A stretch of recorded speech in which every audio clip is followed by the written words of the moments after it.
তো খুব বুদ্ধিমতী, কত সহজেই কাজটা করে ফেললে জান। এই বুদ্ধিটা তো তোমারই ছিল। আরে তুমি এই বুদ্ধিটা দিয়েছিলে বলেই তো কাজটা করতে পারলাম। যা হয়েছে ভালোই হয়েছে। আচ্ছা কি করা যায় এখন? আমরা লাশটাকে কি করতে পারি? আরে এটা নিয়ে ভাবলে এত চলবে না। আমাদের বাসার পাশে একটি পুকুর আছে না, ওইখানে নিয়ে লাশটা ফেলে দিলেই হবে। গুড আইডিয়া, বেশি দেরি করা যাবে না, দ্রুত ধরো।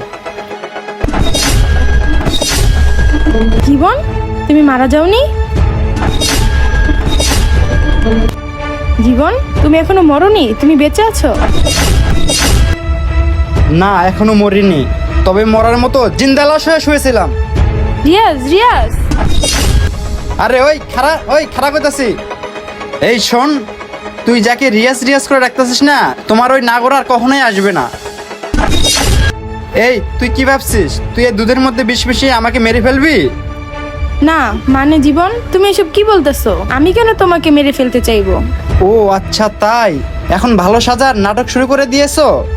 আর তুই জানতে চাস তুই কেন আমাকে মেরে ফেলার চেষ্টা করছিলি? তাহলে শোন, এদিকে আয়। জি স্যার। এই তুই যা যা দেখছস এবং শুনছস সবই বল। স্যার, ম্যাডাম অনেক দিন ধরে পরক্রিয়া করে, কিন্তু আমি আপনাকে সে কথা বলার সাহস পাইতেছিলাম না।